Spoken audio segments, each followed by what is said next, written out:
नमस्कार दोस्तों, इस वीडियो में आपका हार्दिक स्वागत है। मैं हूं पत्रकार योगेंद्र योगी।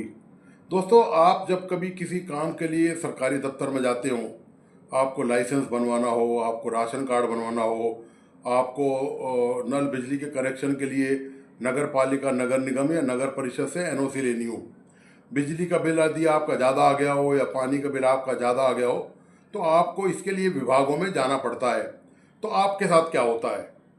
क्या आपका काम वहाँ जाते ही आपका अभिवादन होता है? आपके साथ आदर सत्कार से बात की जाती है? क्या आपको वहाँ पर कर्मचारी और अधिकारी सीट पर बैठे हुए मिल जाते हैं? क्या आपका काम वहाँ पर जाते ही हो जाता है, या आपको 2 4 5 7 चक्कर लगवाए जाते हैं और बदले में ये उम्मीद की जाती है कि जो आपने एप्लीकेशन रखी है, दी है अपने काम के लिए, उस पर कुछ वजन रखा जाए? चलो, ये तो हो गया आपका निजी काम। रही बात आपके कॉलोनी की, आपके गली की, आपके मोहल्ले की, आपके वार्ड की, आपकी पंचायत की, वहाँ पर यदि कोई सार्वजनिक समस्या है, चाहे वो जल भराव की समस्या हो, पार्कों की समस्या हो, सड़क टूटी हुई हो, रोड लाइट जली हुई नहीं हो, और भी कोई दूसरी इस तरह की लॉ एंड ऑर्डर की, कानून व्यवस्था की कोई समस्या वहाँ पर हो सकती है, तो ये समस्याएं आपको परेशान करती हैं, आपको दुखी करती हैं, आपको हैरान करती हैं कि आखिर इतना सब कुछ होने के बावजूद भी आपको सरकार बदल गई, 1.5 साल, पौने 2 साल करीब सरकार को हो गया, और इस तरह की समस्याएं आज भी मौजूद हैं। आपसे रिश्वत की उम्मीद की जाती है, आपकी समस्याओं की तरफ कोई ध्यान नहीं दिया जाता, कोई आपकी सुनवाई नहीं करता है। तो दोस्तों, मैं आपको बताना दरअसल इस विश्लेषण के माध्यम से ये चाहता हूँ कि आप दुखी, हैरान और परेशान नहीं होइए, क्योंकि जो आपकी हालत है वही राजस्थान में वरिष्ठ भाजपा नेताओं की भी हालत है। जी हाँ, बिल्कुल सही सुन रहे हैं आप।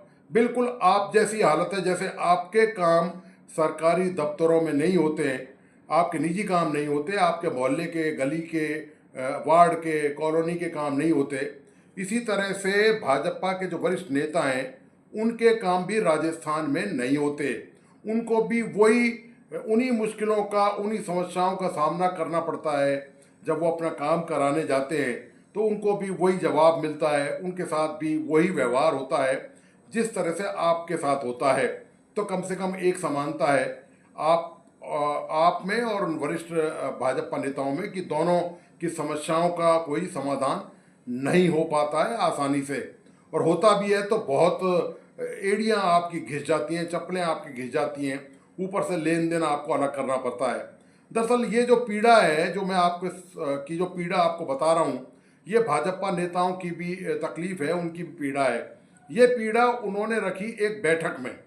जी हाँ, राजस्थान के जो प्रदेश प्रभारी हैं भाजपा के, राधा मोहन दास अग्रवाल, उनकी अध्यक्षता में एक बैठक हुई, और बैठक में वरिष्ठ भाजपा नेता बुलाए गए, जिनमें से हारे हुए सांसद और हारे हुए पार्टी के प्रत्याशी मौजूद थे। इसके अलावा भाजपा के जो प्रदेश अध्यक्ष हैं मदन राठौड़, वो भी उस बैठक में मौजूद थे। तो उस बैठक में इसके अलावा जो और भाजपा नेता हैं, राजेंद्र सिंह राठौड़ हैं, दूसरे और जो नेता हैं वो भी वहाँ पर मौजूद थे। तो उनकी मौजूदगी में जो हारे हुए और जो नेता हैं, जो भाजपा के पूर्व जो हारे हुए सांसद और विधायक हैं, जो पिछले चुनावों में हार गए थे, उसके अलावा जो दूसरे वरिष्ठ नेता हैं वो मौजूद थे। उन्होंने दोस्तों अपने दर्द का पिटारा खोल के रख दिया, और ये बता दिया वहाँ पर प्रदेश प्रभारी अग्रवाल को और प्रदेश अध्यक्ष राठौड़ को कि राजस्थान में दरअसल शासन कैसा चल रहा है और शासन किसका चल रहा है। सबसे महत्वपूर्ण बात ये है, एक जो वरिष्ठ नेता है उन्होंने ये कहा वहाँ पर कि मंत्रियों के जो दरवाजे हैं, जो उनके सरकारी आवास हैं, वहाँ 10 बजे से पहले खुलते ही नहीं हैं। 10 बजे से पहले वहाँ पर कोई एंट्री नहीं हो सकती, उनकी कोई दुख दर्द की सुनवाई वहाँ पर 10 बजे से पहले होना संभव नहीं है। इसी तरह एक जो पूर्व विधायक है भाजपा के, उन्होंने ये कहा कि उनका कोई ज़मीन का मसला है, और वो दोस्तों चक्कर काटते काटते थक गए, परेशान हो गए, उनका ज़मीन का जो मामला है वो हल नहीं हो पाया है। यही हालत दूसरे जो वरिष्ठ पदाधिकारी और जो हारे हुए सांसद भाजपा प्रत्याशी मौजूद थे, यही उन्होंने भी कहा। उन्होंने कहा कि उनका सबका यही कहना था, मतलब कि जब पार्टी के कार्यकर्ताओं और पार्टी के वरिष्ठ पदाधिकारियों और वरिष्ठ नेताओं का जब यह हाल है तो आम जनता और आम कार्यकर्ता की हालत क्या होगी। तो इस पर जो प्रदेश प्रभारी अग्रवाल, राधा मोहनदास अग्रवाल, उन्होंने ठंडा छींटे दिए। ठंडे छींटे कैसे दिए? उन्होंने कहा कि एक महामंत्री नियुक्त किया जाएगा और ये जो महामंत्री होंगे ये पार्टी के कार्यकर्ताओं की समस्याओं को सरकार तक पहुंचाने, संगठन तक पहुंचाने का एक काम करेंगे, ये सेतु का काम करेंगे। ये बात उन्होंने कही। तो दोस्तों, उन्होंने सीधे से बात है कि जब इस बैठक में ये बात साफ हो गई कि वरिष्ठ नेताओं के कामकाज नहीं हो रहे और उनका ये कहना था कि नौकरशाही हावी है, तो यही बात तो दोस्तों कांग्रेस के शासन में थी। कांग्रेस के शासन में भी गहलोत सरकार पर यही आरोप लगाए जाते थे। यही आरोप भारतीय जनता पार्टी के खुद के नेता खुद की सरकार पर ये आरोप लगा रहे हैं। कांग्रेस भी ये आरोप लगा रही है। ऐसा नहीं है कि भारतीय जनता पार्टी के नेता ये आरोप लगा रहे हैं। अशोक गहलोत हों, पूर्व मुख्यमंत्री, या टीकाराम जूली प्रतिपक्ष के नेता, कांग्रेस के प्रदेश अध्यक्ष गोविंद सिंह डोटासरा, वो बार बार कहते हैं कि ये जो भारतीय जनता पार्टी की सरकार है ये पर्ची की सरकार है। पर्ची का मतलब इनको केंद्र से कोई पर्ची लिखित मिलती है कि वहाँ के जो वरिष्ठ नेता हैं, अमित शाह हों या प्रदेश राष्ट्रीय अध्यक्ष हों जेपी नड्डा, उनकी तरफ से कोई पर्ची या इशारा तब होता है, तब सरकार ये काम करती है। बाकी सरकार राम भरोसे नौकरशाही के हवाले सरकार चलती है। और यही बात भारतीय जनता पार्टी के नेताओं ने बैठक में कही कि नौकरशाही हावी है। दोस्तों, नौकरशाही का जो तंत्र है ये इतना ज़बरदस्त मक्कड़ जाल है कि इसको तोड़ना आसान काम नहीं है। आप भ्रष्टाचार के मामले देखिए, छोटे अधिकारी कर्मचारी को पकड़ के सरकार अपनी पीठ थपथपाती है, खुश हो जाती है, लेकिन शीर्ष पे जो अधिकारी बैठे हैं, इतने सालों तक उनके विभाग में भ्रष्टाचार कैसे रहा, आम लोगों की समस्याओं का निराकरण करने के लिए उन्होंने क्या किया, इसकी जवाबदेही सरकार ने कभी तय नहीं करी। पिछले 1.5-2 साल के दौरान आप ये देखिए कि सैकड़ों मामले भ्रष्टाचार के पकड़े गए। आम लोगों की समस्याओं का जब वो सरकारी विभागों में जाते हैं तो उनका कामकाज इसीलिए नहीं हो पाता कि तंत्र में भ्रष्टाचार पहले की तरह ही व्याप्त है। तो जब भ्रष्टाचार पहले की तरह व्याप्त है तो सवाल इस बात का यह है कि आखिर इस सरकार में और पिछली सरकार में अंतर क्या रह गया है। पिछली सरकार में भी नौकरशाह राज कर रहे थे, आज की सरकार में भी नौकरशाह राज कर रहे हैं। बिना नौकरशाहों के इजाज़त के कोई काम यहाँ पर हो नहीं सकता। यहाँ पर जब वरिष्ठ भाजपा के जो पदाधिकारी हैं, जो पूर्व विधायक हैं, जो वरिष्ठ नेता हैं, जब वो उनके ही काम नहीं हो रहे, जब उनकी सुनवाई मंत्री नहीं कर रहे, सवाल मंत्रियों का भी है कि मंत्रियों की सुनवाई भी आखिर कौन करे। अभी तक कोई भी ऐसा मामला सामने नहीं आया है कि मंत्रियों के जो कामकाज को लेकर, चूंकि उनके काम हो ही नहीं रहे, उनके काम हो कहाँ से, नौकरशाही उन पर भी हावी है। क्योंकि बात यह है कि आपको पता है कि राजस्थान में मुख्यमंत्री की नियुक्ति कैसे की गई है, कोई चुनाव के आधार पर या विधायकों का मत लेकर नहीं की गई है, सीधी केंद्र से नियुक्ति की गई है। और उससे पहले नियुक्ति कर दी गई थी चीफ सेक्रेटरी सुधांशु पंत की। तो जो सारी कमान है, जो सारी ताकत है, वो सुधांशु पंत के हाथ में है। वो जो चीफ सेक्रेटरी है वो उनके हाथ में है। उनके इशारे के बिना कोई भी नौकरशाह कोई भी कार्रवाई नहीं करता। तो ऐसे में मंत्रियों के ही काम जब नहीं होंगे तो निश्चित तौर पर मंत्री अपनी पीड़ा का सार्वजनिक तौर पर तो इजहार नहीं कर सकते, क्योंकि उसमें उनका मंत्री पद जाने का खतरा है।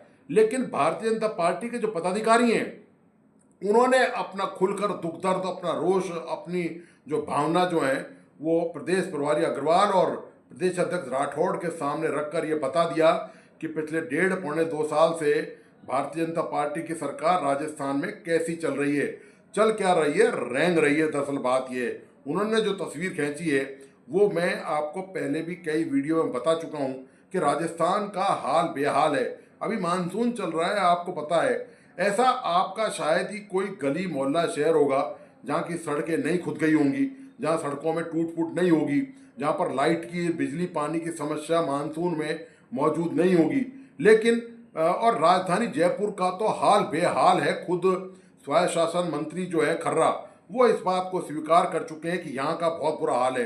तो जब राजधानी का इतना बुरा हाल है, जब यहाँ पर सब कुछ ध्वस्त हो चुका है और प्रशासन नाम की यहाँ पर कोई चीज़ नहीं बची है, तो आप ये देखिए जब सार्वजनिक सुविधाएं यहाँ पर नहीं है और गड्ढे हैं, बरसातों में जगह जगह पानी भरा हुआ है, पूरी दुर्घटनाओं की संभावना बनी रहती है, तो प्रदेश के बाकी हिस्सों का, गांव गलियों का, कस्बों का, छोटे शहरों का क्या हाल होगा, इससे आप इसकी कल्पना ही कर सकते हैं।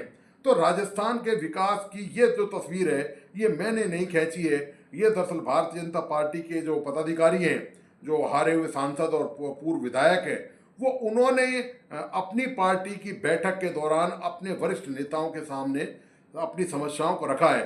तो ये जो तस्वीर है, ये बताती है कि गहलोत में और मौजूदा सरकार में, गहलोत सरकार में और भाजपा यानी पिछली कांग्रेस सरकार में और मौजूदा जो भाजपा सरकार है, इसमें कोई बहुत ज़्यादा अंतर नहीं है। वो भी उस समय भी आम लोग हैरान परेशान और दुखी थे, और यहाँ भी आम लोग हैरान परेशान और दुखी हैं।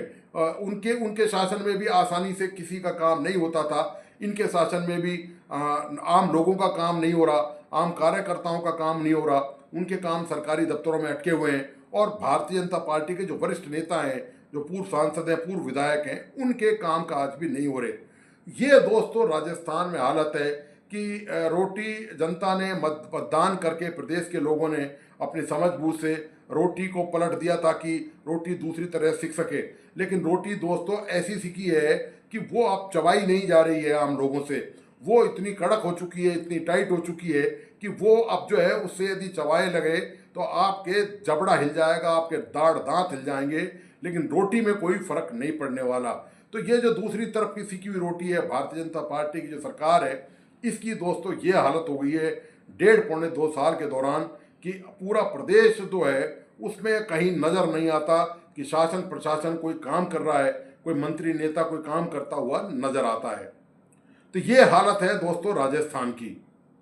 तो दोस्तों, आपको आज का विश्लेषण कैसा लगा, प्लीज़ अपने लाइक एंड कमेंट के साथ बताइए, और इस वीडियो को अपने दोस्तों और परिजनों को शेयर करना नहीं भूलें। मेरा तमाम दोस्तों से आग्रह है कि जिन मित्रों ने इस YouTube चैनल को सब्सक्राइब नहीं किया है, प्लीज़ सब्सक्राइब करें, लाइक करें और बेल आइकॉन का बटन प्लीज़ ज़रूर दबाइए। धन्यवाद, नमस्कार।